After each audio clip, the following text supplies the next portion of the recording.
Hello, ladies and gentlemen, and welcome back to another edition of the Weekly Review. My name is Mike Larkin, and joining me today, he is the dead man of RWT, my co-hostess with the mostest, the one, the only Mr. Paul Morales. How are you, Paul? Sporting my Steelers jersey because today is football day. It is Sunday, and my Steelers won, so I figure that's. But other than that, I am actually doing okay, Mr. Michael Larkin. How are you, sir? I'm all right. A little stuffy on this side of the woods, allergies and sinuses as it is this season, folks, but I'm okay. I am ready to talk about some wrestling. We had a weekend of All Out, which we'll get to in a little bit of the show. Lots of news and notes. And I think the best way to start this thing off is because in the news, and I got to just play it first just because of we'll start off hot because Hulk Hogan, we'll start off with the dumb one. Hulk Hogan was on Impulsive with Logan Paul, and he said three of the dumbest things I have ever heard in my life. And we will start with this one because this one is the one that everybody got him on. So here we go. Here is Hulk Hogan on Impulsive. If Chris Benoit can do the crap he did and the fans still love him, they're very forgiving. I've made some major mistakes in my personal life, and they're very, very forgiving, but they forgive you. But Okay, we'll start with that one. Yes, Chris Benoit, who murdered, strangled his wife and son, gave the kid Xanax, strangled him to death, strangled his wife, then killed himself. You mean the double murder homicide? Yes, nobody's going to forgive Chris Benoit for killing his family and himself. Nobody is forgiving Chris Benoit. Chris Benoit ain't going to the Hall of Fame. You can say what you will about the wrestler, and I can tell you this straight up and down like 6 o'clock. Ever since that happened in 2007, I have never, ever watched a Chris Benoit match back because I can't. Because you can tell me how great of a technical wrestler he is, which he was, and he is, but I cannot separate the fact that this man killed his wife, killed his son, and it bothers me. And people are never going to forgive that. You cannot forgive murder, Hulk. Your thoughts? No, you can't forgive murder. Although, here's where I have to look at it. Okay. I have to look at it as two separate things. As we're growing up, we have two separate lives. Literally, we have our preteens before we actually hit 18 and become adults. Right. So we have those years that we're young, still trying to develop. We get into our teenage years, and then, we all do dumb and stupid things when we're younger. Then as we get older and we start to mature, we have two. Those are the two lives that I'm trying to separate. Right. So the things that we did when we're young shouldn't actually reflect on how we did when we're older. Although I do not condone what Chris did. Nothing whatsoever do I condone it whatsoever. But his in-ring work is superb. Is superb, exceptional, everything. What he did to his wife and his son is horrific to no end. And although he did that, I still kind of have that same mindset. And I look at how Jericho kind of separated the two. He suffered from CTE, and I get it. I get Paul Heyman's take on it, where he said, "I don't care. You can talk about CTE till you're blue in the face." Blah blah blah blah blah blah. Junior Seau, great linebacker for the San Diego Chargers, right, has CTE. Ended up killing himself. He didn't do harm to anybody else, but he ended up killing himself because he had CTE and he didn't know any better.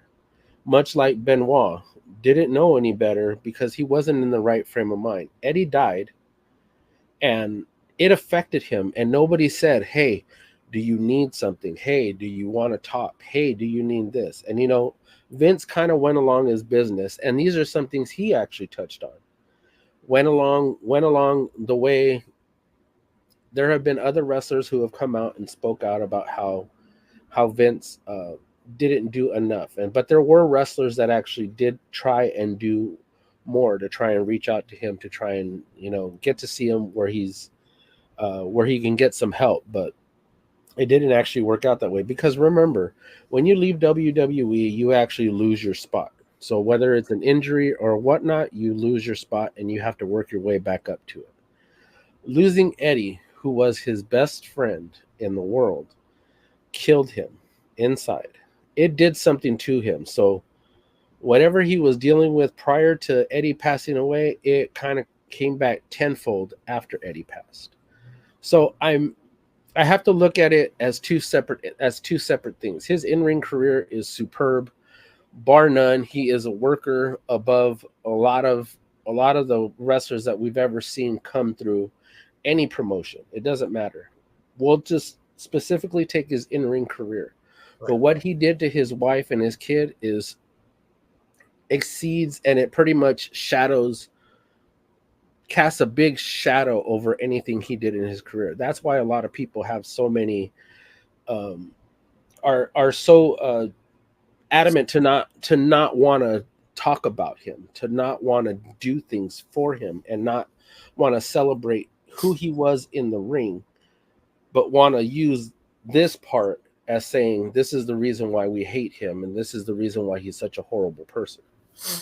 So I'll go with you on this because I like how you put that.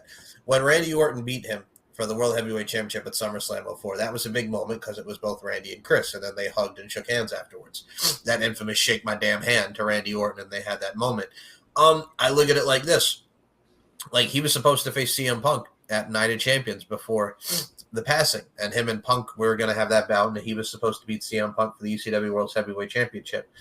I look at it from a stance too, as well as I like the fact, like you, he was superb. Him and Kurt Angle, we could be here all day with his matches and the influx he had. We could talk about him and Eddie in the ring together. Him and Eddie, but that's the thing. I'll even go on to your point. Like, if you remember when Eddie died and everybody said their piece in, Chris's one was he was bawling. He was over emotions. Like, he had succumbed with emotion. And then he's like, Eddie, I love you. I'll miss you. And then we'll see each other again.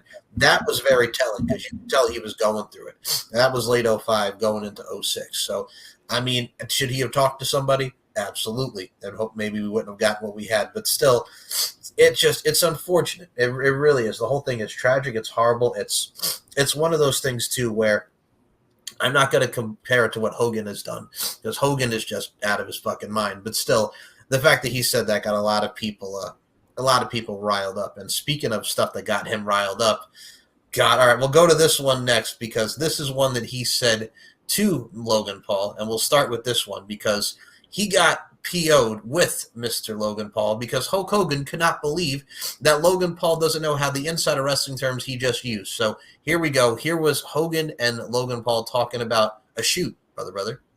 But you got to realize, bro, this is not a work, okay? This is a shoot. What? The business is a shoot. Everybody's going to tell you it's a work. It's not a work. What do you mean? The business is a shoot. I don't know if I understand. If I wrestle you right now, yeah, and Vince pays you $1 million and he pays me $5 million, is that a work or a shoot? I don't know. I don't think I know the terms. Let him explain it. Oh, you don't know the terms? What is a shoot? What is I know a work. What is a shoot?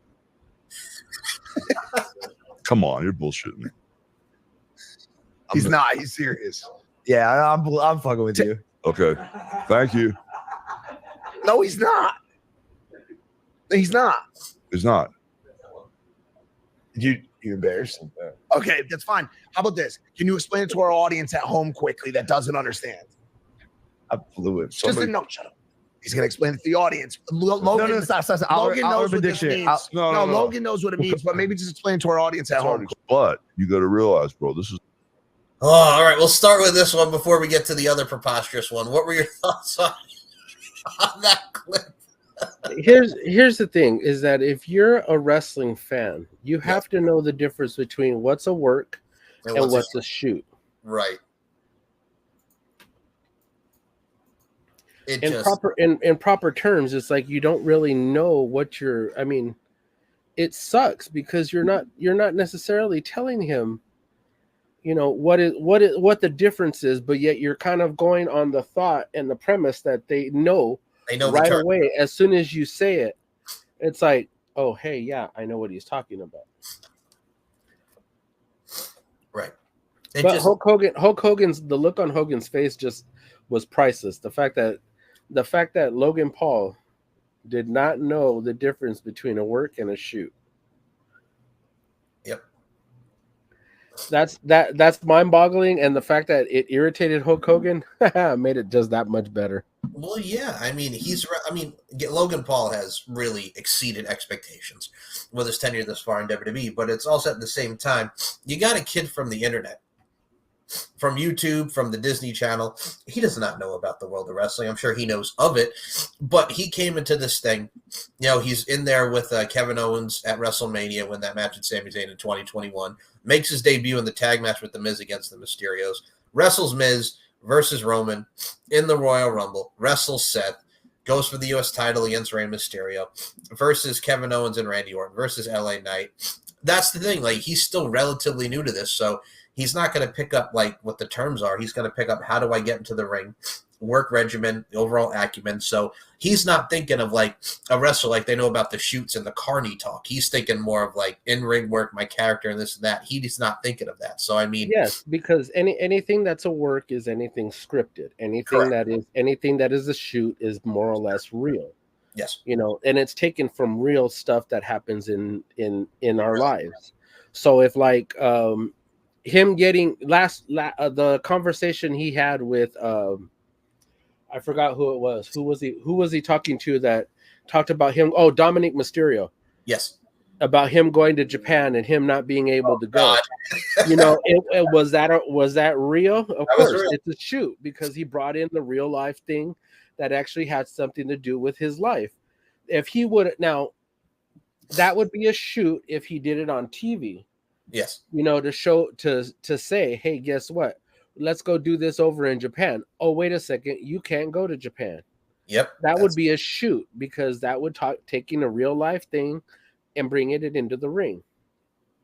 Not to say that it can't be worked in as a work, because it can be part of the script. But if he goes off the script, that's a shoot. Yep. That's the perfect way to analyze it, because that is unagi. Yes, that is the purpose of it. And I mean, you look at the shoot and the work, and then you think of terms like babyface and heel. Here was the other one. So Hulk Hogan and Logan Paul are having this conversation, and Hulk Hogan tells Logan Paul that he would make one of the best baby faces. All right, here we go.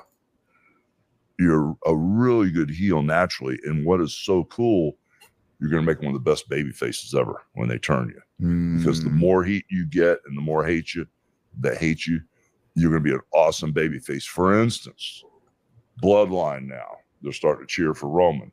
Yeah. Just quick thought off the top of my head. Roman comes back, they Bloodline grounds the shit out of him, beats him like a dog, and he hits the ring to save Roman. It would get him over. Bam. Instantly. Here's the only instantly babyface. It'll be Hulk Hogan babyface personified. You're a real let's take what he just said. Yes. Specifically the bloodline part. Right. He has nothing to do with the bloodline.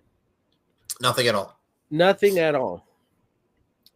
But if you take somebody like Jimmy Uso, right, who is a heel at this point, is still a heel, even though he got attacked by Tama, even though he got attacked by Tama and Solo.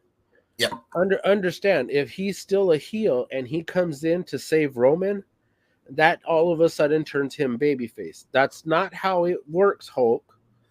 Terry, that is not how it works. You cannot just pick and choose, Tony Khan, how you pick and choose who you want to bring into the ring to try and make things work, because it doesn't always work that way. You know that. I know that. You get heat from people. Yes, you can get all the biggest heat that you want from being a heel. Yes, you can. And then the minute you turn him babyface, yes, Kevin Owens is the prime example of somebody who can be a complete heel all of a sudden come into the ring to save somebody like Sami Zayn, and all of a sudden babyface. Why? Because you're talking about the ultimate heel becoming the ultimate babyface, and their history together, of course, within the story. So you can't just plug in Logan Paul and say he's going to be that you're going to turn him babyface if he comes in and saves Roman Reigns. That doesn't work that way, because people don't like him, period. I look at it like this, Paul, and I'll add on to your point. Here's why I love how you put this. When he came in 2022, right, debuted at WrestleMania with The Miz in their match with the Mysterios, like I mentioned. Heel. Miz turns on him after that match. Babyface. They had Logan Paul sign the deal. They have the match with Miz at SummerSlam. The lead up match with the Miz. He's a babyface. Lead up to Roman. He's a babyface. Here's the problem. People booed him. They cheered for Roman because he's one of the hottest acts ever with the bloodline. They cheered for The Miz because they liked The Miz over Logan Paul. And here's the thing. He's a natural heel. People legit don't like him. He's not a babyface. But WWE at the time made him the babyface in that, and it didn't work. And I've said the only way that you can actually turn Logan Paul babyface is if he if he evolves out of the character that the charismatic, narcissistic asshole that he is, right, into something that's a little bit more relevant. You need to give him more time on the screen, other than just him coming out talking about Prime being, he's made $1 billion off of Prime, or or he's on YouTube all the time. No, you gotta do take him out of that element and have him work with people. It's almost like his brother. Jake. Jake is trying to promote himself as this big time boxer, right, and he's fought like everybody who's either washed up UFC fighters, washed up boxers, washed up actors, way past their prime. Won't get into the octagon with a lot of those guys, a lot of those UFC fighters, but expects them to come into the ring. This isn't like Conor McGregor. Conor McGregor was a good fighter. He hung with Floyd Mayweather, although I think that was kind of like one of the biggest pieces of shit fucking fights of all time. But that's just me. No, I didn't pay for it, so, which was a good thing. Anyways, what I'm getting at is that you have the ability to turn him from what he is into one of the most elite athletes and sports entertainers, as they call it, or even wrestler. We'll even use, since they're using the term now, as a wrestler. He can be a really, really great wrestler. Look at The Miz. The Miz was on The Real World, and all of a sudden, like, he transitioned himself into this awesome freaking wrestler, and he could do the same thing. Oh, he absolutely could. And I mean, for Miz, where he was on The Real World, and that actually, I'm glad you brought this up, as we just celebrated 18 years of The Miz on the main roster. His debut against Tatanka in 2006 on SmackDown. Like, this dude came from the $1 Million Tough Enough as the runner-up, and he became one of the most successful ones of that season. You go from him coming from Real World originally from that, and from becoming a host of the Diva Search to the wrestler that he is.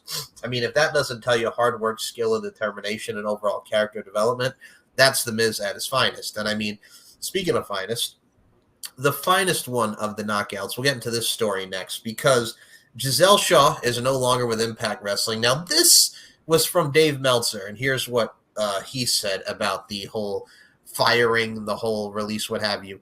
Giselle wasn't granted her release. She was fired. Trey Miguel approached the new owners of the company and blabbed about her being a trans woman, so they let her go. She was also accused of sleeping around with some of the talent. I can't confirm nor deny these claims, though, and that was from Dave Meltzer. Now, take that with a grain of salt. What are your thoughts on Giselle Shaw, who was one of the prominent roles in the Knockouts division, such a great heel and a great talent in her own right?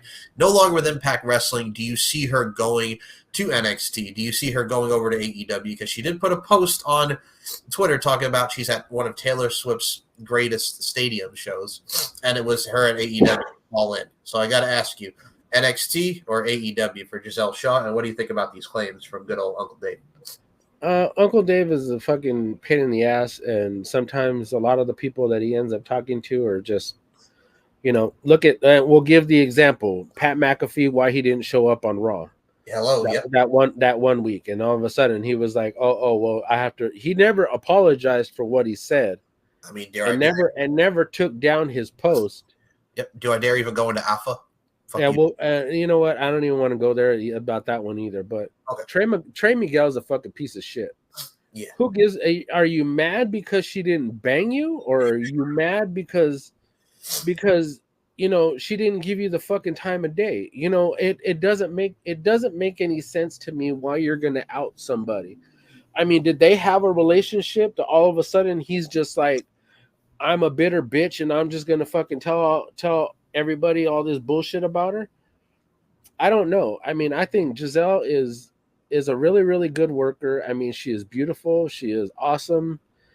I mean, seeing the TikToks that she does on, and the reels that she does on IG and TikTok, and she's been really, really great friends with a lot of women on that roster. So, and a lot of people on that roster love her. I know she's making an appearance up in Canada for Scott D'Amore. She'll be at Forged of Excellence in October, so I know she'll be there. She'll be making an appearance. I mean, I could see her going up there too. I don't know about AEW. I mean, I don't know if they're just going to probably sit her into ROH, even if she does go. NXT, I could see. Yeah. But I also don't know. I mean, age-wise, I think she would probably go to AEW. Well, here's my thing with her. If you want someone from Mercedes Moné to contrast with that style and character, she's a Mercedes Moné opponent. But the problem is, and we'll get into all that later, but I see her like with Ricochet, what he's doing. He's just doing whatever now. Like I said, he came in, did the match, had the match with Kyle Fletcher, and now he's just whatever. Giselle Shaw, I would see, it's the problem. They all get lost in the shuffle. And I mean, with Impact, I thought you did great. And I mean, Trey Miguel, first of all, and I'll say this about you, you rascally rascal. But number one, what the fuck? And number two, really, bro? Like, as soon as I read that, I'm just like, really, bro? Because, I mean, we know she has a relationship with Scott D'Amore. But if that happened, that's none of our business, number one. But number two, somebody is a little jelly. Like, really, somebody is a little jelly that he didn't get all up in that. Let's just put that to the forefront. If he's going to go out there and say that, yeah, exactly. I'm going to agree with you. Someone's jelly. And also the fact that, you wanted to get up in that. She probably said no. And now you're just being a hated little bitch. You punk-ass bitch, Trey Miguel. You punk-ass bitch. Allegedly. Allegedly. And we don't know the whole story. But, I mean, who cares if she's trans? I mean, who cares? Nyla Rose is trans, too. Beautiful fucking woman. I mean, and I don't understand why it's such a big fucking deal. There are people It doesn't matter what their gender is. I mean, all that matters is what they do in the ring. They are there to promote themselves. They are there to have a good time. Why not just allow it to happen, naturally, genuinely? But you get dudes like this that want to just be fucking assholes. And I will say it here right now. If Trey Miguel is doing this just because she didn't fucking put out to him, then he's a fucking piece of shit. You could go fuck yourself, Trey Miguel, if that is true. That too. Yeah. And the thing is, too, unfortunately, in today's society, there's still people that are bothered by the term trans woman. And I mean, I look at it like this. We'll equate it to Impact in wrestling. Like when Tessa Blanchard was the Knockouts champion in 2019 and 2020, people stopped watching because they didn't like all the intergender wrestling. Like some people don't like intergender wrestling. Some people just can't get over the fact of a man fighting a woman or the trans woman type of thing. And it's ridiculous. I think people need to grow up, number one. And number two, if they don't like it, they can fuck to the left and fuck to the right, spin around, go fuck yourself tonight. So, yeah. Exactly. That is my thoughts on the friggin' situation. If it's true, Trey Miguel, you can go fuck yourself. So with everything that happened there, we'll talk about someone else who could tell him to go fuck himself. So the Big Show was interviewed for Down Under the Ring, and the Big Show, Paul White, said this: Tony Khan paid me a shit ton of money to get into the ring, and so far I haven't done shit. Oh, Paul! So he wrestled a match with QT Marshall. He wrestled in that hardcore match with Powerhouse Hobbs. He's made some appearances. I mean, he's now one of the board of directors on Ring of Honor now. Oh, a big. You know what you were getting. It's the same thing with Mark Henry. Mark Henry's pretty much like, yeah, he treats the legends like whatever. Everybody was talking about the legends. It's like, well, I felt like this. And now Big Show's speaking out. So, I mean, what are your thoughts on the Big Show? Well, he did have both knees replaced. He ended up having a hip replacement. So he lost all that weight that he had to do all this and, to get it all done. And, he wants to get back in the ring. I mean, he did say in a quote shortly after this, or in this conversation that he wanted to get back in the ring. He wants to earn that shit ton of money that Tony is paying him. So if he's able to do that, then great. If not, then looks like you will end up doing something else somewhere else. You know, it's just a circle of life. And if either you're at the beginning of your career or you're somewhere in the career or you're at the end of your career, you know, you might as well just take what you can get and be happy with it. Here's something that we can take, and I will say this about Paul White. I think he's done enough in his career where it's just like, okay, you're good, show. You're good. But, I mean, we shall see. Let's see where the universe takes us, and the universe is going to take us to this. This is from Black Arrow Entertainment on Instagram, and Trick Williams. I never thought I would need this in my life. That trick. That trick. I never thought I needed this in my life, Paul. But first of all, if you've not checked out The Realist by Trick Williams, the diss track to Pete Dunne is hilarious. But let's just get into this part right here so y'all can see the master stylings of one Trick Williams. Oh, you mad cause you can't beat me, Petey? Oh, you mad cause you can't see me, Petey? Yeah, I told you cause you can't beat me. You can't see me, I'm the realest for sure. I told you, dog, Trick Willie is not the one. Petey, you think you're the man, but we all know one thing. You a butch. Man, Trick in his bag now. Oh boy, y'all done brought 08 Trick back. y'all done brought Trick Willie back. y'all done brought Trick James out. Oh, Trick James. That boy rapping out. It is good too. It's good. I had to check the discography to see if there was some Ghost Riders there, because them bars was lethal. He been paying attention to that Kendrick. He been paying attention. Boy, Trickulous Williams. I think you got a hit. But I also think them bars was so lethal, you're going to jail. You're going to jail for dropping fire like this on Labor Day. You're going to jail 35 years. Oh, you mad cause you can't beat me, Petey? First of all, that track is just fire, number one. And number two, I like how this heightens more into the Pete Dunne thing, because who would have thought we would get a diss track on old Butch, use a Butch, everybody chanting use a Butch at Pete Dunne now. What were your thoughts on this? Because this really heightens up the feud, and I can't wait to see the last man standing match as we're recording this on Tuesday. Hey, man, don't call him Butch. Butch, don't do it. You know, don't do it. You know, y'all didn't know we needed this as much as we did need this.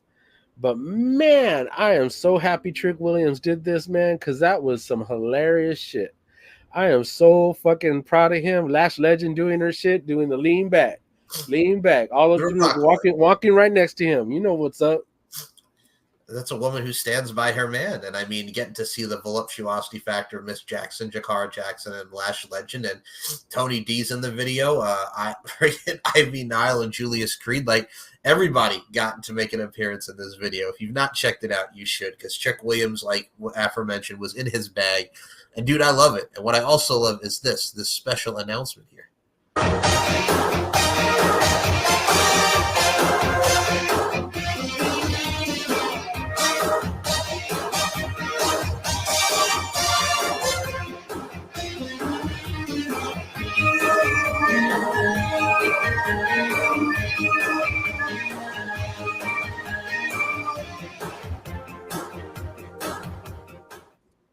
Saturday night's main event is coming back, and I got to tell you something. I think the last time we saw it was in the late 2000s, but I'm happy it's back, man, especially now under the Triple H regime. Yeah, and what's interesting is that they actually had been doing Saturday night main events, but it's all been at live events. You know, for the last few years, it's just been any Saturday event that they had for live events. It has been called Saturday night's main event. So now to have these specials, and they said it would be on NBC, more than likely either taking the place of Saturday Night Live throughout the year, a couple of times a year. They may actually just do it in between pay-per-views, just as a I would say sort of like a main event, like that happens, like, you know, like right after Raw or right before SmackDown. You know how they kind of combine those two, a couple of matches that are in the dark matches or whatever. So yeah, you could see that, and that would work. I mean, Saturday night's main event would work, you know. And I want Velocity back. Man, Really? I need to wake up on Saturday mornings, watch my cartoons, have me a bowl of cereal, and watch Velocity. That's all I want. I mean, we could get Saturday Morning Slam back, and we can get Velocity and Heat and everything just come back. Wrestling Challenge. How about Wrestling Challenge? Can I get Wrestling Challenge on Saturdays? Because that used to be my thing back in the day. You know what I'm saying? I used to get Kung Fu Theater. I used to watch my cartoons all the way up until 11 o'clock. I used to watch Wrestling Challenge, and then I'd watch Kung Fu Theater. That's all I want. You know, Bill Saxton. You know, that's all I want. Cartoons, NBC, ABC cartoons, them old school cartoons, and I just want. That's what I want. As a fan, that's all I want. Wrestling Challenge and Kung Fu Theater. Give me Bill Saxton. Is he still alive? I think he is still alive, actually. Man, that man just need to come back and do wah. Yes, but it's like when you had the WWE experience. Hell, get the RZA out there. Get the Jizza out there. You know what I'm saying?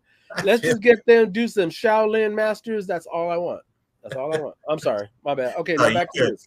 Saturday night's main event. This will be awesome. Once it premieres, it'll be awesome. To go back to that nostalgic feel, yeah, that'll be great. I was gonna say, what's next? You're gonna add the WWE experience on the bottom line with friggin' man. Don't go there. I ain't saying nothing about no Sunday night heat. Okay, I just said Saturday night's main event. Give me Wrestling Challenge back.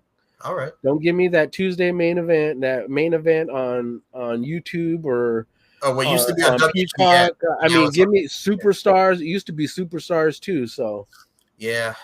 Don't give us that. But I mean, that is going to be excellent to see. Such history, such prestige with the Saturday night's main event name. Speaking of history and prestige, this made me laugh, and I'm glad you sent me this.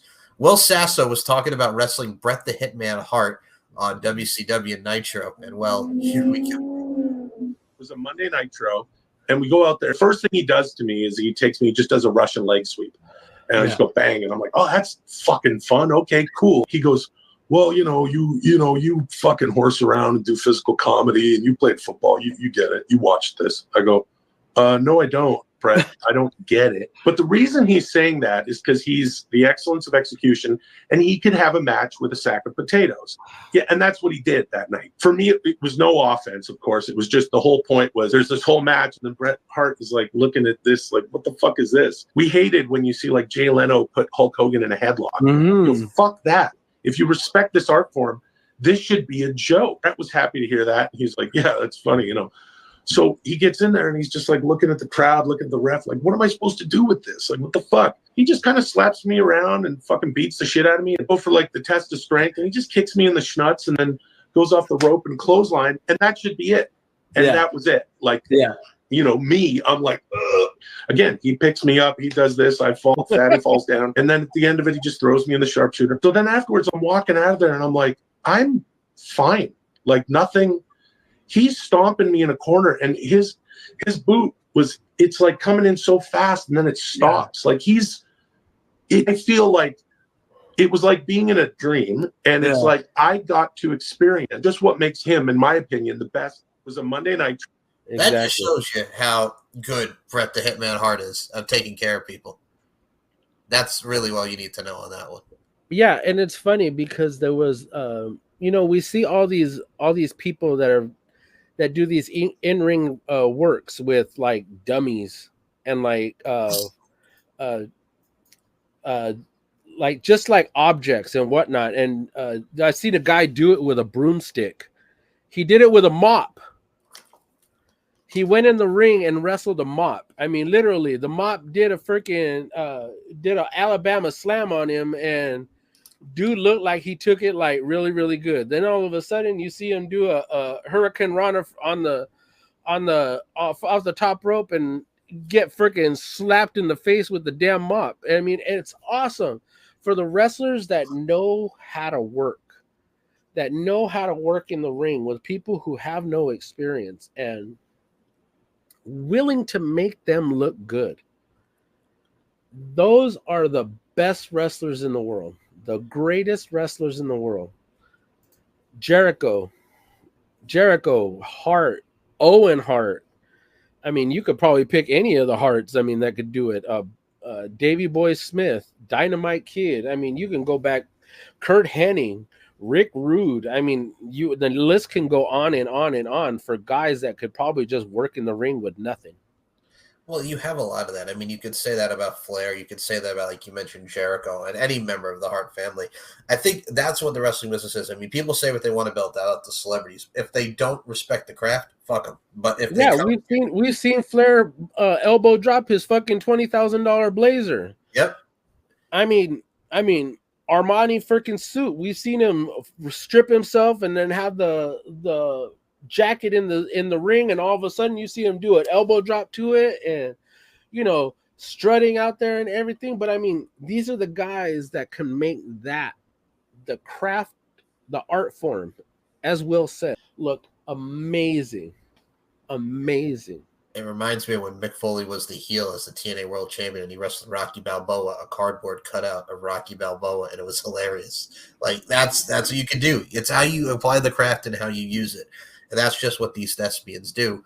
And speaking of thespians, this is from the Wrestling News, which is Brian Last and the Arcadian Vanguard Network. So this was the big topic of the week, one of the many big topics. 3 former talents terminated by the company have brought a lawsuit against All Elite Wrestling, among others. The suit, brought by announcer Kevin Kelly and wrestlers Brandon and Brendan Tate, also known as the Boys, was filed on August 30th in the Philadelphia County, Pennsylvania Court of Common Pleas by attorneys Stephen Pinu and Benjamin Baer, and is seeking to avoid the arbitration clause of their talent contracts, as well as requesting the court certify a class action suit against AEW over claims the company is misclassifying its wrestling talent as independent contractors rather than employees. There was a whole thing where he was talking about JR got hired there and had done nothing for 5 years. And Tony Khan was like, I'm appalled and shocked by these claims. And at what Stephen Pinu had said, he's trying to win a legal case. So Stephen Pinu's in the mix, Jim Cornette's buddy, you stupid motherfucker. And Brandon and the Tate brothers and Kevin Kelly are suing AEW. This lawsuit has been going around and around. And Kelly, we saw the thing with Ian Riccaboni. The Boys said some stuff about Tony Khan because it's like, hey, motherfucker, like you wouldn't get us our travel. It's not like we didn't know show. It's like we needed travel to fly out of this airport, but you couldn't do it at this one. We had to go 3 hours when we couldn't because we told you our car broke down. It's a whole potpourri of drama. What are your thoughts on this class action lawsuit? It's funny because we look at the people who we'll look at Stephanie Vaccaro. Yeah. Who specifically said that that she went to the airport and nobody picked her up from the airport. Yes. So right then she's like, you know what? That's a big red flag for me. If I'm supposed to be the top talent in one of the top talents in your company, why couldn't you send somebody to come and get me at the airport? Right. But I mean, everybody has a gripe. Everybody does. Everybody has their reasonings for AEW being the shithole what it is under Tony Khan. I know Cody will not say what's going on. I know he won't because he loves the Bucks. He loves and he loves Kenny. But at some point in time, you have to know there's a reason why you jumped ship. It isn't just because you wanted to go back to WWE and you felt there was a greater opportunity there. There has to be something more. And I get it. He doesn't want to rat him out. He doesn't want to say what it is, but that's cool. That's perfectly fine. But from the aspect of people who are there, this lawsuit actually says something. I get it that JR is like, well, they don't have anything. Nothing that they say is holding merit. They signed NDAs, as to what was going on. I'm sorry, an NDA only goes so far. Right. But the minute you start bashing these people and that NDA goes out the door. The minute you start making these people feel like shit is that NDA goes out the door. So whatever the hell is on it, whatever the hell that NDA is supposedly, preventing them from talking about, it's going to come out. Oh, absolutely is. And I mean, with all of this, Kevin Kelly, first and foremost, I can understand it was just the Tate brothers, but Kevin Kelly being the nut that he is and the QAnon and all the stuff he said about Ian Riccaboni, I mean, Kevin Kelly is Kevin Kelly, so he's going to do Kevin Kelly things. But yeah, I mean, let's see what happens. It continues to happen with this lawsuit. And speaking of something that we should continue to see what happens, allegations. We go from a lawsuit to allegations. Odyssey Jones, who literally was in the WWE, he wrestled a little bit on NXT. He gets called up in the draft. He waits a year to be called up. And Gets drafted again. Gets drafted again, goes on Raw to help the New Day in the summer of this year in August. Then a month later, allegations of domestic violence and abuse come out, and he's fired from the WWE. So Odyssey Jones lasted a month on the main roster, and everybody's like, you fucking idiot. So what are your thoughts on this? Because Odyssey Jones, everybody was ready. We were going to get the New Day whole shebang that we were getting there. What are your thoughts about these allegations and his termination from the WWE? I believe I had sent you somebody who was talking about him, and I guess it's under an account that's on Twitter. And I guess what all they kept saying is that you know what you basically essentially saying you know what you did, you know all the things that happened in with us and whatnot, and every time he would comment about doing something and doing this or doing that, you know, she was always out there, you know, trying to say something about him, you know. And it's oddly weird that you had this in your bank, you had this in your back pocket. If you knew then that there was something going on with him, and they're taking it seriously, they evidently took it seriously with everything that's going on with Vince McMahon. They're going to take it seriously. So the fact that Odyssey Jones is now gone from WWE after doing after all these allegations, do you think WWE wants that on their ticket? You think TKO wants that on their ticket? You think Nick Khan, do you think Paul Levesque want that in their company? No, they're just going to say, you know what, I'm going to cut bait and let him go. You know, and let it play out in whatever courtroom or whatever is going on with them. Let them investigate it to figure out what's going on, because obviously it was serious enough for them to say, you know what, we got to cut bait and just go. Well, it's also bad PR for everybody around it. I mean, look at the Velveteen Dream stuff. Like, he could have apologized for everything, but it's like they ain't going to take your ass back. There were so many allegations with that, and they got rid of the Velveteen Dream, much like they did with Odyssey Jones. And thank you for bringing that up, because I scrolled up because, folks, we had a lot to talk about this week, and we're making up for lost time. So this is the great thing that Mr. Palmerella sent me. This is from The Truth About Odyssey Jones, about Odyssey on Twitter. So this one, you'll see in the clip here, folks, you'll see the world needs to know the real Odyssey Jones. Amari Jal Parker is a woman beater. I could have died while on vacation with him, and he wants to pretend like nothing happened and try to keep this shut. The mental distress from your abuse needs to be known. And you'll see this in this. From your abuse needs to be known. Odyssey Jones is a woman beater. Let me bruised up with a slight concussion while on vacation for his birthday. Nothing but a woman beater, and I will no longer be quiet. So you see everything going and transpiring from 2023 to 2024. You see a lot of everything. His DNA is all over it. The crazy bruises he gave me. This is just a whole timeline and an overall just accoutrement of what this type of individual is. Mostly it's an abuser. He's a woman beater. So, yes, that's what you get to see from these clips of the Odyssey Jones. Truth About Odyssey Jones Twitter talk about how he is a woman beater, which this is crazy. This is literally crazy to see. That's why I said it's crazy that you actually have a trail of everything that transpired. And, hey, you know what? If it comes out, you know, not in WWE, but much like Velveteen Dream, if it comes out that nothing happened and nothing that was actually said, you know, happened, it shouldn't have happened in the first place. You know, even if he was exonerated of everything that happened, you know, it still doesn't make it right that you were in somebody's DMs, or you were, you know, Velveteen Dream, that you were in somebody's DMs and something happened and blah, blah, blah, and you thought that they were a certain age and whatnot. It reminds me of, and I'm going to say his name. I know we haven't said in a while. No, it's not Joe Hendry. Joe Hendry? No. Remember James Ellsworth doing what he did with the teenage girl at the time? People don't even want to be associated with James Ellsworth anymore, but what he did was even awful. And you know what I'm saying? And I know that was so long ago, but still, it's like, where's the last time you see friggin' James Ellsworth around? Nowhere, because he just is. Yeah, that's what I'm saying. You see him at little indie shows and whatnot, but I mean, he'll never be back in WWE. Oh, hell no. But I mean, I wouldn't even see like. Didn't he make an appearance in AEW? Don't remember. He might have. I'm not entirely sure. It could have been during. You know what? I have to look that up. But I mean, I think he did at one point in time, and it was just a brief moment. Hell, we almost got Brian Kendrick in AEW, but we know what happened there. We know what happened there. Oh, Yeah, yes. well. Stuff from 2008, you son of a bitch.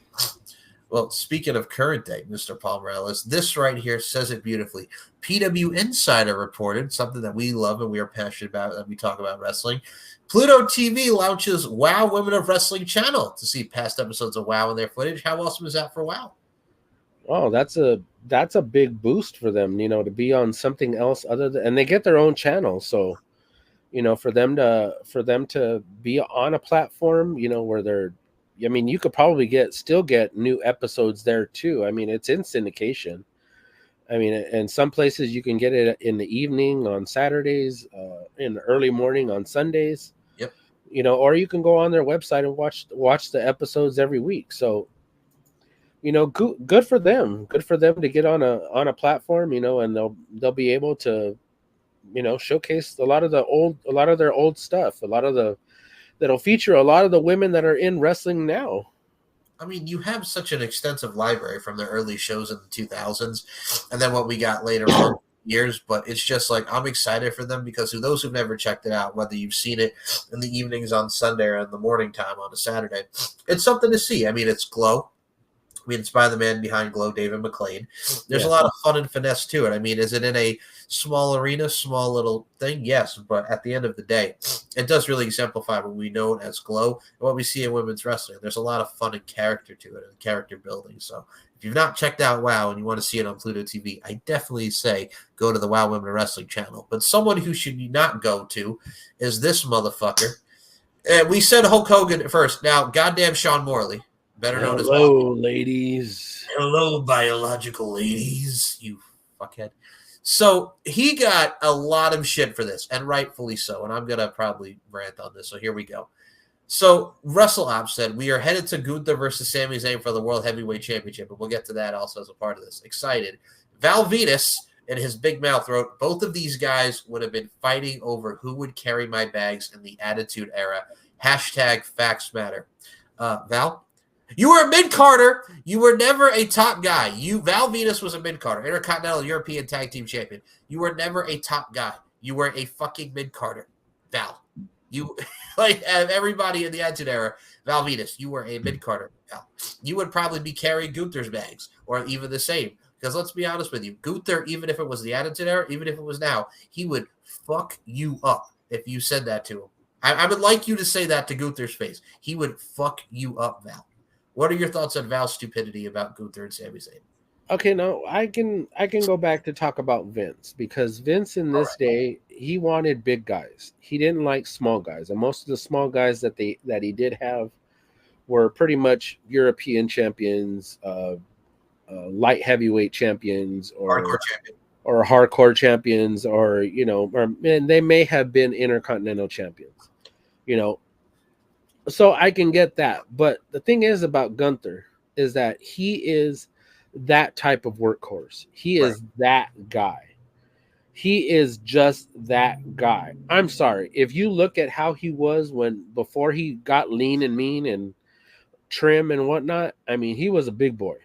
Oh, yeah. But that big boy can run with a lot of the freaking smaller guys. Oh, yeah, from PWG to NXT UK, like it's an amazing transformation to where he is now. XWX. I mean, you go over there to England. I mean, Rev Pro. I mean, you look at all the guys that he's wrestled over there in Europe. I mean, and even here.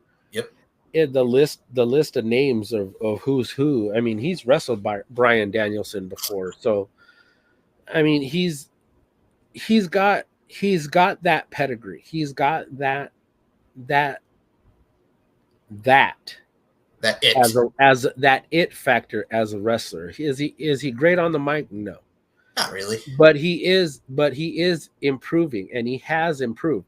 But he doesn't have to be great on the mic. Would I like to see him with somebody that would be like a Paul Heyman for him? Of course. Yes. That would be somebody who could benefit from somebody talking for him, much like Brock Lesnar, because Brock wasn't a great talker either. No, not at all. Like even back in 2012, he's like, when they put him with John Laurinaitis and they wanted him to talk more, he's like, I'm never ever doing this again. I'm never doing this again. Because Brock is not a talker. And I mean, we saw that during his early days. Like, mostly it was Paul. Vast majority, all of it was Paul talking and Brock Lesnar just jumping up and down looking mean. You don't need Brock to talk. Brock can just go in there and do his fucking shit. And I got to say this on the part of Gunther and Sam, because shout out to our boys, Dazzy Dangerously and Mr. Moses Marquez. Love you, Moses. Of the Max Wrestling Podcast, our boys on the Cap and Mo show there. So they did a take, and a lot of people have said this take. How is Gunther and Sammy's build different than Jack Perry and Bryan Danielson? And I will explain.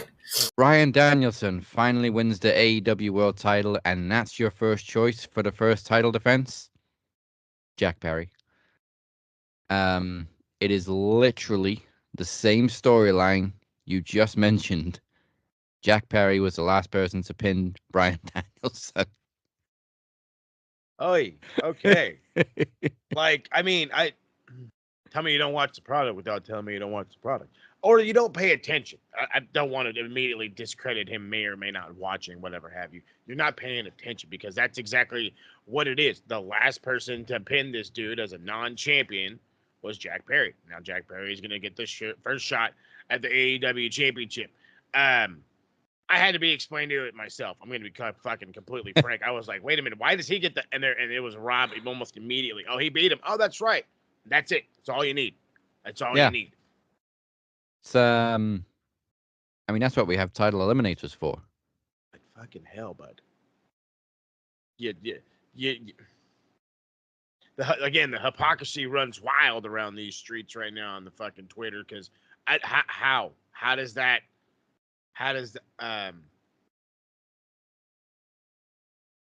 and then, okay, mind you, when was the last time, do you know, maybe you don't know, because I fucking sure don't know. Do you know how long it's been since Sammy beat Gunther?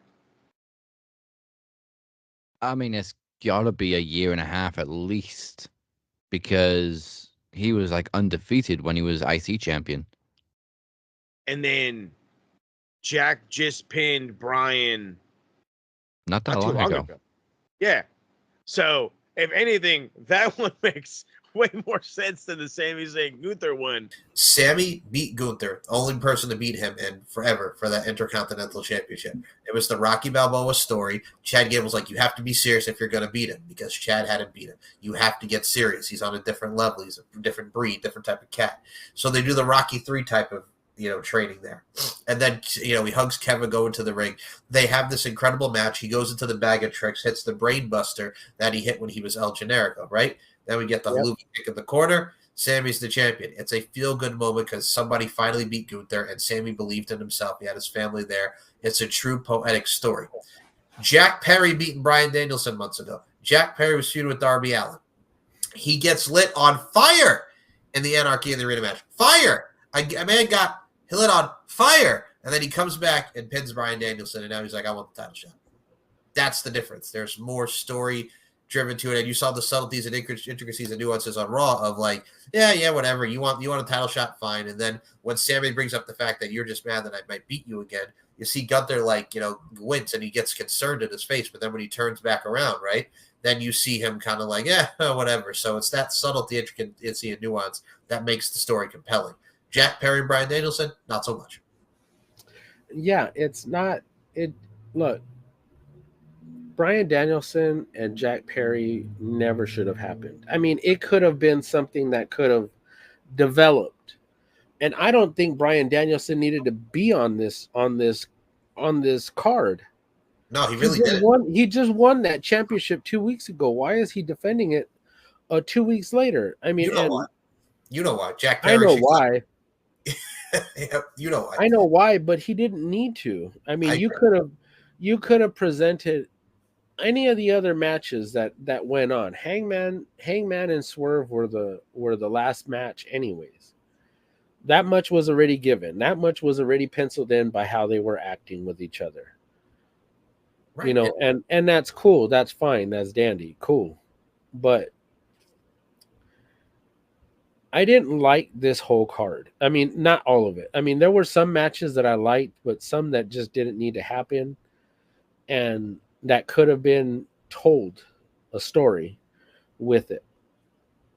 And and the fact that we got the turn on Bryan Danielson, the fact that we got the Blackpool Combat Club that turned on him, only 2 weeks later.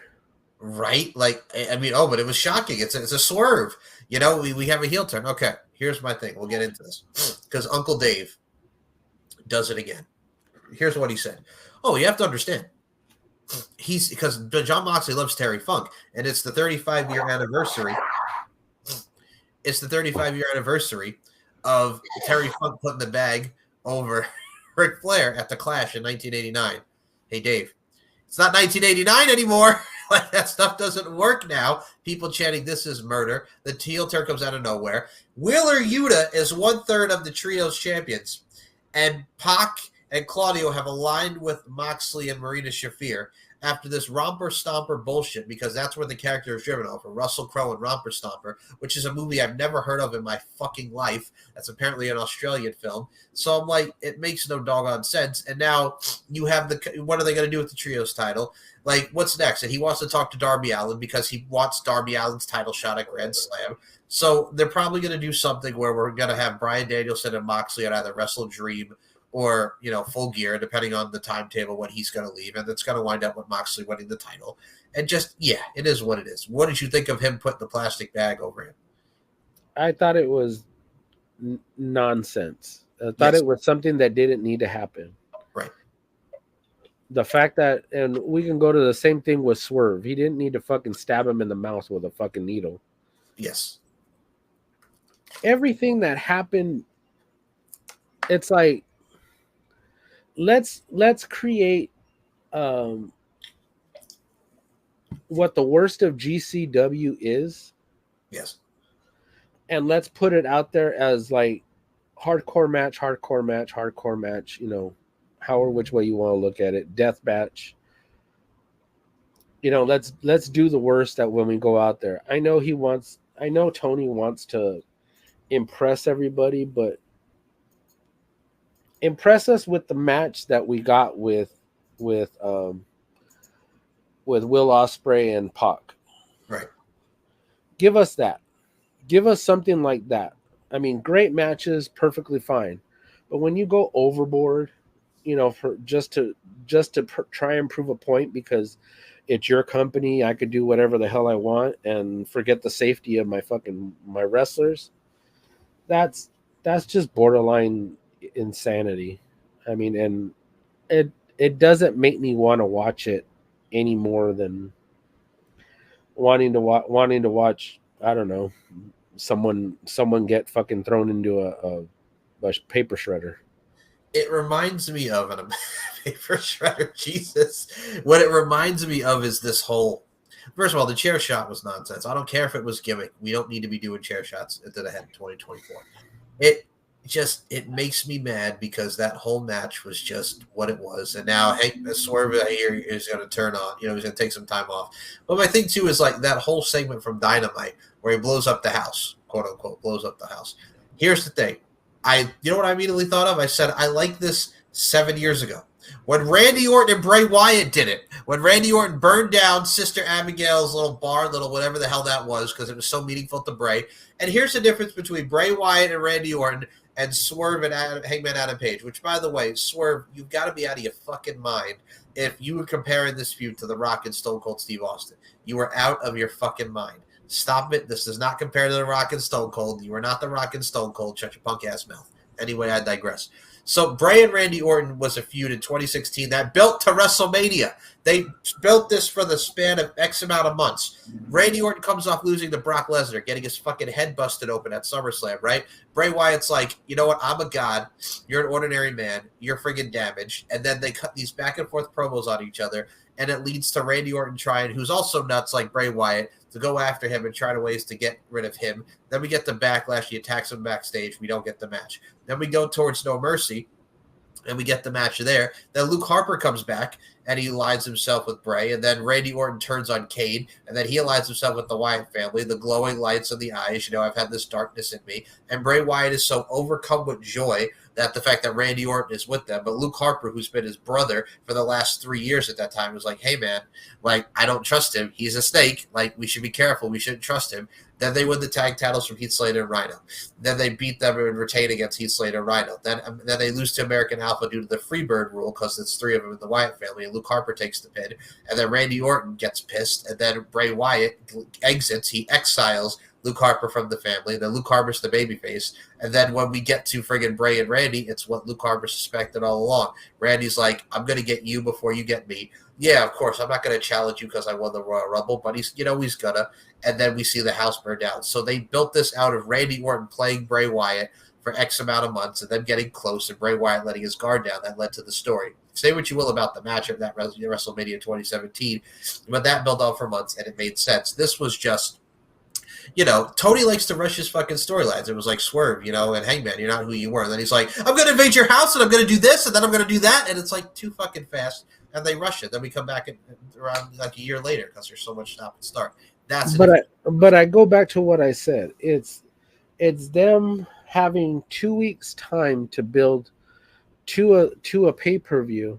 Right. But you already have somewhat having stories that are already developing that can be told and should be told, but like everything that happened with Moxley, the Combat Club, all that just could have developed over time. Not 2 weeks later. Not 2 weeks later. I mean, and literally, it's like, well, expect the unexpected. Well, again, back to how are fans supposed to get invested? And we saw people who were walking out of Collision because there were things that were going on that they just didn't care for. And it was just like, that makes sense. And people are just fed up with the bullshit. People aren't going there just to go there for whatever reason. People want to see good stuff. And you know what? If you're not putting it on, then they're going to walk out. I mean, their ratings show, this go-home show for All Out did 660,000 viewers. And then you have my favorite on Collision because they're taking a shot at CM Punk again for the bracelet angle with him and Drew. Now you got Jericho taking Orange Cassidy's backpack because he wants the $7,000 from the orange stuff that was spilled in his jacket from 4 fucking years ago. I'm going to tell you right now, I don't care that we're revisiting a 4-year-old feud with Chris Jericho and Orange Cassidy. I don't want to see it again. I don't want to see anything from 4 years ago. I mean, unless it actually, it would be different if this whole start and stop with stories. It's like, and then you're trying to bring up something from so many years ago, but it has to develop. It has to continually develop. You can't just rush it right away and say like people are going to be invested in it. Then you have to go back and tell the reason why this happened and that happened and this happened. You can't just rush it to a pay-per-view and say, hey, we're just going to have this because it happened. Yeah, it's like, so many years ago. Yeah, it's like, oh, remember that time? Here's the match. Like really, that's what they do. Look at Lance Archer. Like, they do the similar build with Lance Archer. It's like Lance Archer's going to go into the back and beat up security, and then he's going to lose. That's literally Lance Archer's career in AEW. I'm going to beat people up in the back, then I'm going to lose.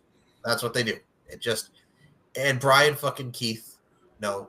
I don't care about what they're doing. I mean, from what we saw at the pay-per-view, Willow Nightingale and Chris Statlander, like the street fight was cool. Now we're going to get Chris Statlander and Willow Nightingale.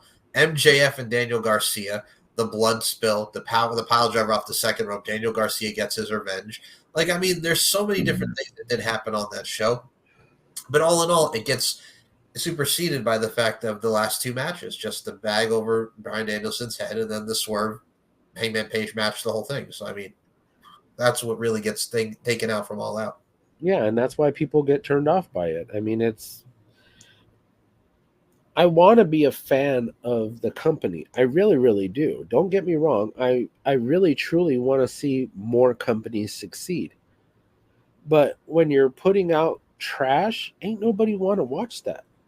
Do you also think it's too much of the fact that he still just drifts and goes toward the sickos, which that's who he's going to have left when all these people just dip on him. He's just going to have some of the sickos. It's like you already have the sickos. You want to be more mainstream and not have just the sickos.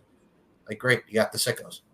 It's great that you want to have a fan base. It's great that you want to have people who are your fans. But understand, 2019, a lot of people were thirsting for something other than WWE. Yep. A lot of people were thirsting for something other than Roman Reigns. Right. And that's the reason why everybody was hating on Roman Reigns, because everybody was tired of the same John Cena stick. You know, the same John Cena push by Vince McMahon. Everybody was tired of it. And AEW was fresh. AEW was different. AEW was such a freaking awesome thing, you know, and everybody was like, hey, look, oh my God, this whole new thing, you know, bringing over a lot of the indie wrestlers that a lot of us follow, but oh my God, I want to see more of this. And they were happy to see it. They were happy to get it all out there, but what happened? It got stale. It started running down. So now what we have for AEW is what WWE was in 2019, and we got AEW in 2024. That is like WWE of 2019. That's the thing too. I think it's just because of the fact like the thrill is gone of just like all the thrill is gone. The thrill is gone. Like we had you mentioned all these indie guys, and it was special, different. Somebody get some BB King up in here. Oh my goodness, yes, BB. The fact that that's okay. It's all different and everything that we saw there. But also at the same time, it's like you want something new, you want something fresh. And then you start to see, because people were like, oh, it's not WCW, it's WCW. He hires all the WWE people and forgets about the homegrown talent. Like he mostly, like the CM Punk era, you let CM Punk go, you let Cody Rhodes go, you let all these big time players go, you let Jade Cargill go, because you're too over the top about, you know, just the matches and the bangers and everything. And people want to mainstream like much Jade Cargill and get out there. And Tony's just worried about how many fucking great matches that she had. That's the difference. And I think everybody got to see how much, like, when Vince McMahon is not there and people are tired of Vince and they want more of Tony, it's just when Vince McMahon we'll get to him in a second, but when Vince McMahon stepped down and Triple H took over, Tony had nothing to say. He had nothing to do. I mean, he does call them bald assholes, but like it hindered him because it's like Triple H stepped up and y'all just stay where you're at. And that's unfortunate. But I'm going to say this right now, and I've said this many times, and we've said this over and over again, folks. We don't hate AEW. We're frustrated with AEW. And the point being is Tony Khan, not only does he need to step away from the book, but Tony Khan just really needs to find a way to get his friggin' product to where it needs to be. They need to do something. They need to do something because of the two products, WWE is the hotter product right now. Yeah, exactly. I mean, and you want to know something is I actually started watching NWA more recently, and I actually started watching more episodes of NWA. And you want to know what's more intriguing about NWA? What's that? Is that there are storylines. Oh, yeah. There are storylines to follow, you know, and it's easy to follow. You see who are the top people in NWA. You see who are the ones that are developing in NWA, and you get a lot of old WWE guys that are in there, and some that used to be in TNA, you know, a long time ago, Impact Wrestling, you know, and seeing them there and seeing what they're doing and helping Billy Corgan and, you know, developing that company into doing what they're doing. I can't wait to see what Scott D'Amore does with Maple Leaf Pro Wrestling. I really can't. I really want to see it. I hope it goes syndicate, and I mean just more than just on YouTube. I mean, I'm already following them on YouTube, and I can't wait for Forge of Excellence. And now you got Don Callis joining Mauro Ranallo on the commentary team for Maple Leaf Wrestling, which should be very interesting and very good. I mean, to go on your path too as well. It's like when you look at like, oh, why don't you criticize WWE? I'm like, there's not a lot to criticize with WWE. I mean, we could talk about a match that we're going to get to in a second here, but when I watch WWE, I know what's going on. It's very story-driven, and I'm going to say this right now. Story-driven outweighs just the bangers, Tony. Like, I'll tell you right now, like we mentioned, like NXT before with Trick Williams. Like, he's facing Pete Dunne, the last man standing. The winner goes on to face Ethan Page for the NXT Championship. The story is Trick Williams never got pinned in that match where Ethan Page won the NXT Championship. Trick wants his title back, and he has to figure it out by going against Pete Dunne. There's a lot of storylines there, like the Fatal Influence, and I'm going to say this right now. Fatal Influence is a lot better than what we get with the PFC with Zoe Stark and Shayna Baszler and Sonya Deville. Like, they're better team and unit than what we got with those three ladies. Like, them going against, like, the Division I athletes, even though Jasmine Nix is with them because she respects them. There's story there. There's a lot of story that's easy to follow in NXT. With AEW, it's all over the effing place, and that's the problem. They have a mixed bag of everything all over the place, stop, start, like we mentioned, and that's all that Tony knows because he doesn't know how to tell a good story and just let it flow. He has to do this, and there's zigs and zags and this and that, and stop and start. He doesn't know how to tell a good story, but he can tell some stories that we mentioned. Like, there's some stories there, but a good majority of those stories suck. And we have Pete Dunne going in actually two different fucking stories at the same time, and they're both telling stories, you know. Both. And him being in the Brawling Brutes with Sheamus, and he blaming Sheamus for changing his name and trying to change who he was, you know, from being the bruiserweight, you know, to being, I don't want to say his name because I don't need him coming after me.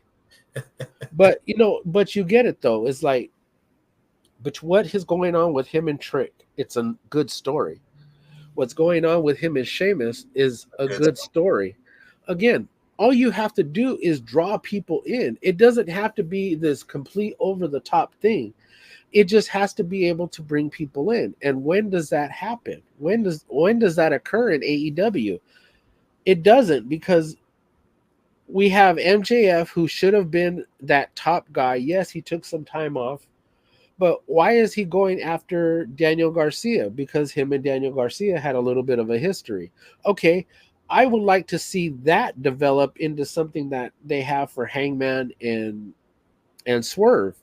But I don't need a death match, a Texas death match. I don't need a steel cage match where they're banging each other with a metal chair, with a chair, or, you know, get thumbtacks, or, you know, or shooting people in the mouth with a fucking Novocaine or whatever the hell he was shooting in his mouth. Yep. Yeah, and we don't need all that shit to tell a story. That should be the ultimate finale.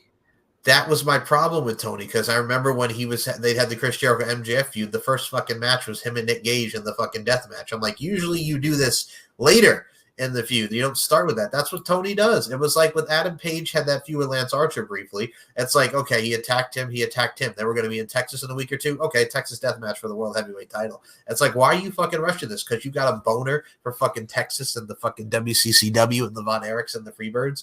Yeah, but it's not just that though. I mean, you want to be able to develop stories that make sense. And if the stories make sense, WWE specifically used to use Hell in a Cell as their finale for a lot of their feuds. And then it became a pay-per-view. And people would go there and, you know, still have matches. And of course this was a Vince thing. So I can kind of separate the two. Right. As to the reason why Bad Blood is back, because it's continuing stories. We continue stories all the way up until we get to WrestleMania next year, which is supposed to be the end-all be-all for every story. And that's where you get Punk and Rollins, and they're cooling that off now because they made Bronson Reed this. First of all, Bronson Reed is doing some of his best work in the entire career. The presentation of Bronson Reed putting Braun through the car, everything that he's done has been golden. And this is just the stopgap for Seth and Bronson Reed to wrestle. Then you get to Punk and him at WrestleMania, because that's the ultimate end goal. So you have something in place before we get to Punk and Rollins. Like what they're doing with Drew and Punk, it's like he wants Gunther. It's like, we're not done yet. He friggin' bloodies him. He Claymore kicks him out of his frickin' shoe on Raw, which is frickin' hilarious. And then he just puts him in the ambulance, gashes out his eyes, puts the friggin' bracelet down his throat. That was done so well, and it makes me want to see them go into Hell in a Cell. I mean, I can even look at the Wyatt Six, and people will be talking about how they're tired of it. I'm like, it was leading to the 8-man tag. Now we got a street fight match to have the end-all be-all of this feud, and you're including the women in this. So, I mean, they're doing something right. They know what they're doing. There's a plan and set. So, I mean, it's really, really good, and people just need to just learn to take it in. Okay, would you be mad? And I know a lot of people would.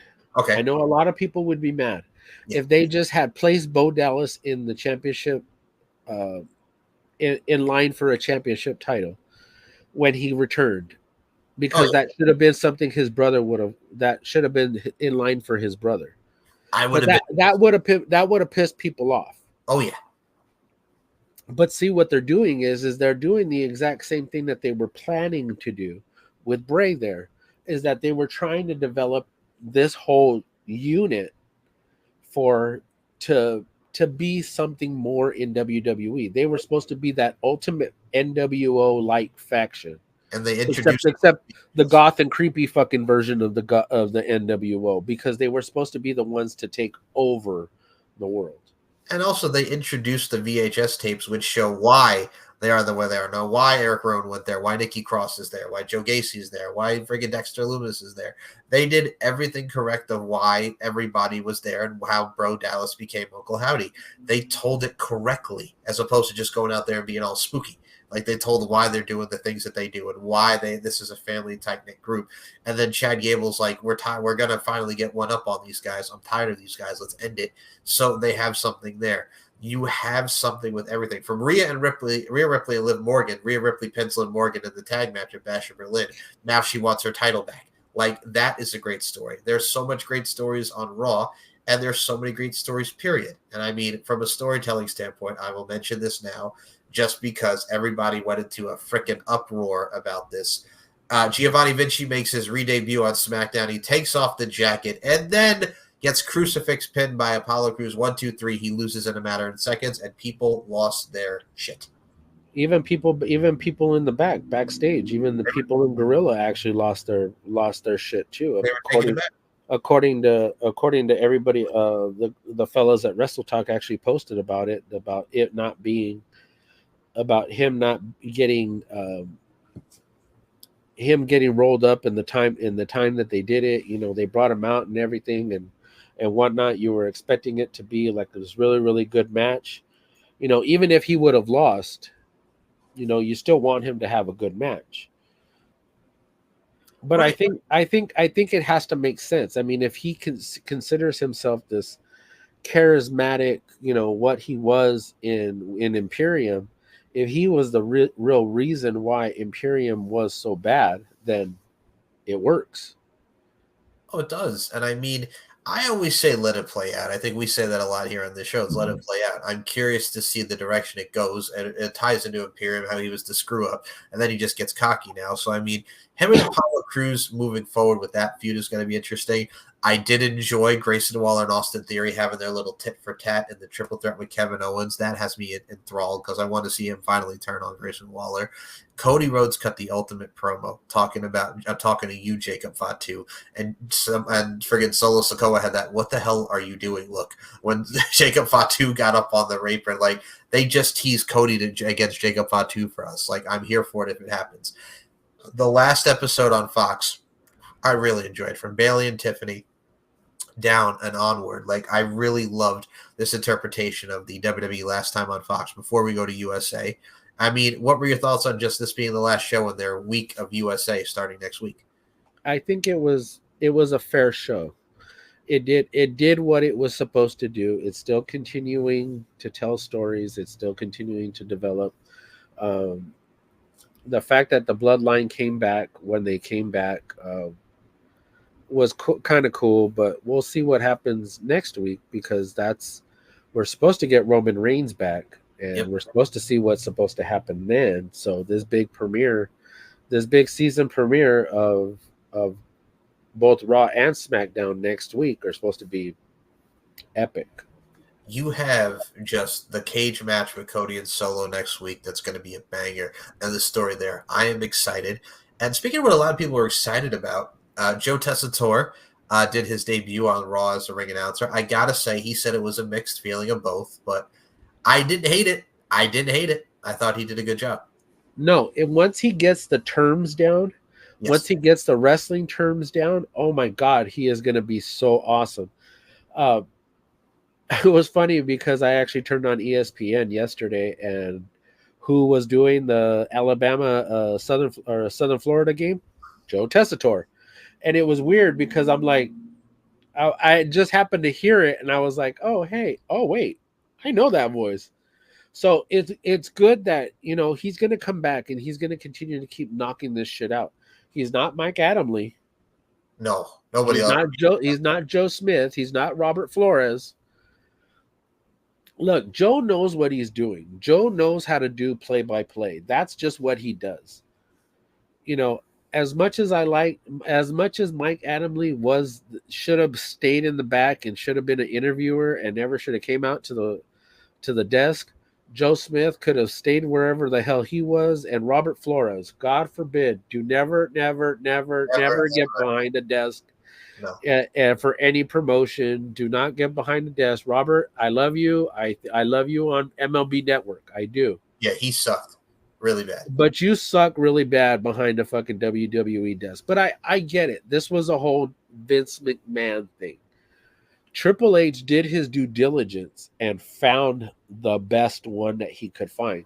Morrow probably would have been my choice, but hey, I get why Morrow doesn't want to come back. I guess he wants to do what he's going to do, and I don't know if he could do the schedule that WWE has. But hey, you know what? Kudos to him to getting that Maple Leaf Pro Wrestling gig with Scott D'Amore. So.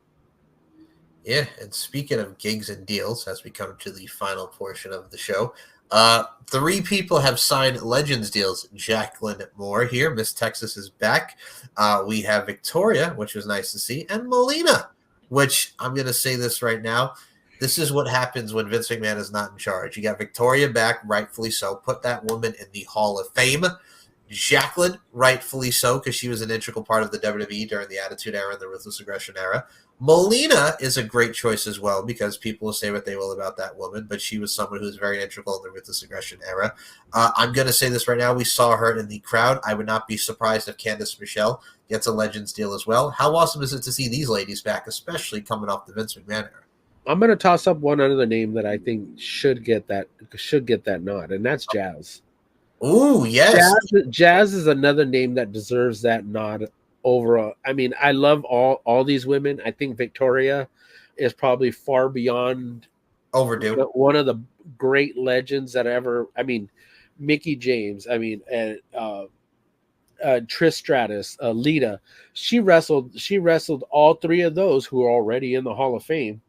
I mean, except for Mickey James. Mickey James should be in there too. So that's another person who should be signing a Legends deal with WWE and she could continue to keep doing her own promotion, keep doing everything that she's doing, because that's somebody that deserves to be in that Hall of Fame too. If there was a year that I would love to see the women thrive in getting inducted, it would probably be this upcoming year. Oh yeah. It's Vegas, baby. I concur with you. I mean, like you mentioned, first of all, I like your take on Jazz, because, again, another one who came from ECW, and the feuds that she had with Trish Stratus was absolutely excellent, and she was a very integral part of the Ruthless Aggression era. I think all these legends, especially Jesse Ventura, who has even said, like, hey, we're about to ink it up. Vince McMahon is no longer here. Like, it's run professionally. It's run better. There's actually stockholders, and it's run like a business. Like, I like Jesse Ventura's take. I think that's wild that we got Jesse Ventura coming under a Legends deal, which I'm glad things are patched there. But I'm really liking this Triple H regime of caring about the people, much like Randy Orton said, and just it's a different vibe. It's a different level of just overall professionalism, decorum, and just overall business-oriented and a mindset. So, yeah, I beg people to go watch that interview with him and Cody Rhodes on So What Do You Want to Talk About, because it's on YouTube. So I beg you guys, anybody, to go over there and watch that, because that was a great interview between the two. They got emotional, talking about their fathers, talking about themselves, them trying to put, Cody putting Randy over, and telling him, what a great guy he is, a family man that he is. He looks up to him, and it was a great 1 hour. Look, if you got an hour and a half to kill throughout the day, go watch that interview. And you will cry, because I got emotional when Randy. Hey, I did too. I ain't gonna lie, I did too. It's just you gotta love it, folks. People grow, people adapt. And speaking of growing, we're gonna go to Mr. Punk here, because this Mr. Paul Morales, is from the Sam Roberts show, and then we'll get to Vince to close it out. So here is the not Sam Roberts take. The bracelet has been used as the launching pad into the next stratosphere of what this looks like. When you think about it, this rivalry from January until their first match, that 7-month reign, that was Act 1. Act 2 has been SummerSlam until Bash in Berlin, which has been now there's physicality. CM Punk is no longer injured. And now what we're seeing basically every week is these two putting hands on each other. Act 3 is the post-bracelet Drew McIntyre and CM Punk feud. That bracelet would have ended up in a physical Hall of Fame. People would have gone to WWE World every year just to take a glimpse of that bracelet. But never again. That is 100% exactly what this feud is. That literally is it. But if you look at so we look at the 7 months that they didn't have anything other than the Royal Rumble and that what happened, the injury and whatnot. Okay, so let's start there. Let's start with that was the moment where you realized that this was something that was going to develop into something crazy. Because what happened the night after WrestleMania or the Monday after WrestleMania was pretty much epic. Was pretty much one of those moments where you see this whole feud that you know that they have is just altering. It's crazy altering. They developed it slowly, and they didn't even need to get in the ring. That's how you tell a story. They jabber-jawed with each other. They shot promos on each other. They talked trash about each other. Then when you get to WrestleMania and Drew screws, when you get to WrestleMania, I mean, the night after Royal Rumble, sorry, the Monday after Royal Rumble, that's when Drew started talking trash. You get to WrestleMania, CM Punk's out there in that arm brace. As Phil said it, all you had to do was just go kiss your wife, walk up the ramp, happily ever after. Instead, no, you came over to me, you wanted to talk crap, you wanted to run your mouth, and all of a sudden, look at what happened. Then you got cashed in on, and now you lost your title. It developed and continued to develop until they both were cleared, and we get Bash of Berlin. Yep. We get SummerSlam. We get Bash of Berlin. Now we have physicality. We have brutality. Now they each have one win apiece. We're going to Bad Blood. Obviously, we're going to Bad Blood. Does this thing need to go past Bad Blood? No, but it would be funny if it does. I'm for it because, like you mentioned, like they only had like 2 or 3 physical altercations. All of them were verbal, but that just shows from the storytelling you don't need to fucking just go right out balls to the wall and start brawling. They set the tone, and it's probably, I'm going to say this, it's the hottest, if not best feud of 2024. It is the feud of 2024, and I'm for it. And it just shows that Punk, given the right motivation and the right storytelling, he's just a master at thespian, much like Drew McIntyre. So that is something that I'm really looking forward to, and that symbolizes how much a bracelet means and everything in general. So, yeah, I've been really enjoying that feud, and I've been enjoying the storytelling, much like Paul said, and Sam Roberts hit the nail on the head. We did mention the Wyatts before, and I want to also put this into the forefront. So JoJo Offerman says she relies on Samantha Irvin and Liv Morgan to give her a heads up on if anything with the Wyatt 6 will be too triggering and strong for her to see. With everything that woman has been through, it's great to have such a support system like Samantha and Liv to let her know, because, I mean, I'm sure she's loving the tribute, but I'm sure it's also hard for her to see because of her husband no longer being with us. So, I mean, I think it's great that she's in the support system. Yeah, she took to an interview and she actually talked about how much she leans on all the women, Samantha, she leans on Liv, and how Bo actually comes to her and tells her the exact same stuff. Okay, well, we're going to go along with this, and this is something along the line of what Bray wanted to do, and if it's too much for you, you don't have to watch. You don't have to, okay, at least the forewarning and giving her a heads up as to what's going on. Especially, I have to say that the videos that they did, the VHS videos, were probably a little bit more triggering, Oh, I yeah. mean, you look at Eric, what he said. You look at Bo, what he said. And you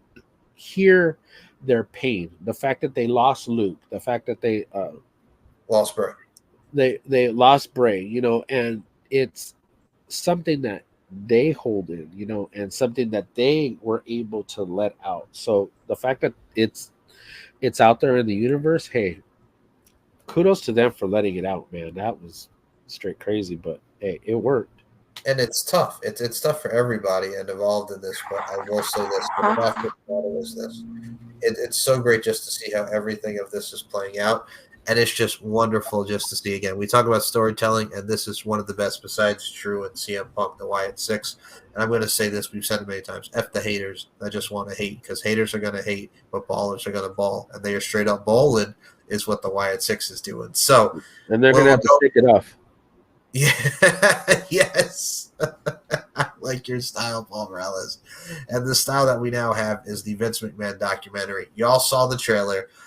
We'll put the image of the documentary here. But, I got to say, I cannot wait to watch this on the 25th. I think how many parts it's going to be from the directors of Tiger King. I am so looking forward to seeing what they do and how all of this develops. So, I will say this. Let's play the Wrestle Talk thing because they touch upon Cody and what he said at the press conference because someone did ask him about this.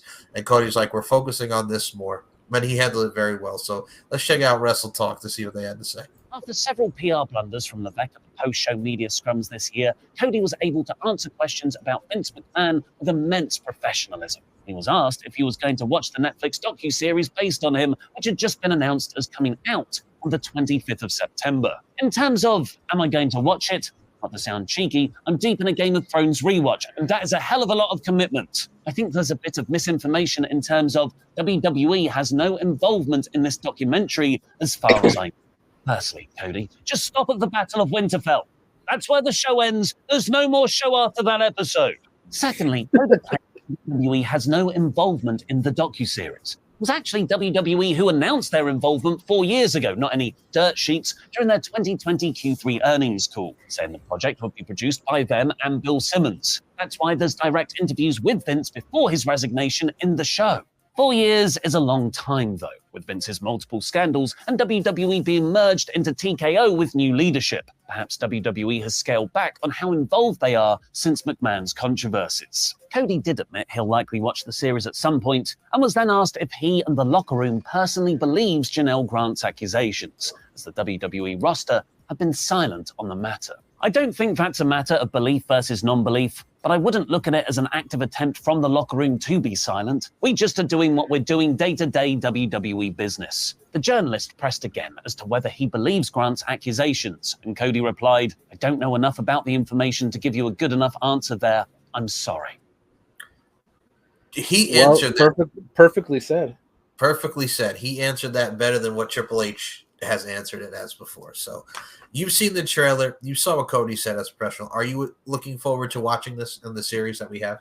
Oh, I'm ready for the series. I mean, and if it's going to be that dirt, following everything that he supposedly did or supposedly was not going to do and whatnot, then I'm here for it. I mean, it's even if WWE did have a little bit of involvement in it and they want to get it off of their chest, hey, let them get it off of their chest. But and like Cody said, or like Ollie Davis said, it's the fact that it was well said by Cody. It was very well said, and he gave the right answers. I understand Triple H is in a position now to where he's in the position that he's in now, but what he really needs to do is understand he's going to be pressed on these questions. He's going to be pressed on these questions over and over and over and over again by journalists who are just going to come in and be like, oh yeah, well, I'm here for you guys, but also we want to know this too. So that's a developing story on top of we're probably now going to get stuff about Odyssey Jones too. So we'll see what happens after this. I mean, and hopefully the next time Trips is asked a question like this, he gives a better answer. I think you know what it is too. I mean, he tries to focus on the positives as they should, but again, Triple H, you're going to be pressed, so let's do better from the PR standpoint. I think with what we got with Cody, like we mentioned, was perfectly said. If you look at the documentary, like they're going to go in on the steroid trial, they're going to go in on Chris Benoit, they're going to go in on everything. So like, expect it to be very detailed to see what it is, because I mean, at the start where he's like, am I really that bad of a guy? You know, how much do you really know? Yes, Vince. We kind of believe that you're a bad guy. We've known this for a while. Like, it's funny. Like, we talk about this. Like, when the allegations came out, the casual fans will be like, oh, my God. Like, you know, oh, my God. Look at this. This is terrible. But, like, you and I and all the wrestling fans out there were like, yeah, we're not shocked that this happened because it's Vince. Like, we weren't. Like, I'll be honest, I wasn't shocked just because of how much of a dog he is, and also the fact that it's horrible. So I'm curious to see what they get into. But yeah, would I ever thought I would see a Mr. McMahon documentary on Netflix in 2024? No, but I'm here for it. I didn't have that on my bingo card. I did not. But what you should expect on your bingo card is each and every week, each and every time that we put out a weekly review, subscribe to the bell and give us a like, comment, and share. We both were a bit under the weather today. We've been blowing our noses, but hey, it happens, people. We love giving the best show and content for y'all. So before we close this out, Mr. Paul Morales, my dear friend, let us know where we can follow you on the social media fronts, and the floor is yours, man. The name is right there. Deadman, RWT. Of course, you can find me on there. Raw Wrestling Talk on Facebook. You could also find me under this name, under YouTube, TikTok, and of course, not Pornhub. That's you. Sorry, my bad. No, and what the hell else? Oh, Twitter. Sorry, same name. Yeah, thank you. See, look at I'm so out of it right now. See, this is what happens when you take medication before you start a show. See, and then you all of a sudden start runny nose and you don't have a clear head. Sorry that I'm rambling, but yes, Dadman of RWT, YouTube, Twitter, TikTok, all there. RWT Facebook page, of course, you'll find it in the link below. Mr.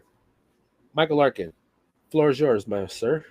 Thank you. And I'm the same with him. Don't take meds before you do a show, folks. But hey, we give you the entertainment. So if you want to check out myself, SM Show on MCL92 on Twitter, StephenMikeShow.com, Instagram, Larkin_92, and I'm LarkinMB. Mike Larkin92, subscribe to the YouTube channel, and every show from the weekly review to Stephen Mike to Pop Culture History Podcast to LFC to Uncaged to Deep into the Heart of Wrestling is all on the channel. And we will be back real soon for another weekly review. There's lots more to talk about. We don't have any more pay-per-views until Bad Blood in early October. So thank God. So we get a few weeks of pay-per-views lists, if you will, pay-per-view lists. And we have more weeks of Tony Khan not answering questions about the media rights deal. 90%, he said on the friggin' thing. 90%. We're almost there. Okay, you've been saying that for months, Tony. Yeah, thank you to my beautiful wife for bringing me tea because I needed this. Oh, well, yes. Yes, well, thank you to Mrs. Morales for the tea. But yes, Tony Khan announced the fucking deal already. That's all I'm going to say. Exactly. Get it done and over with. Stop making people wait. Fucking, well, you won't be waiting until too long for another episode of the Weekly Review for Paul Morales. My name is Mike Larkin. Thank you for listening, and, we out, Ron. Deuces.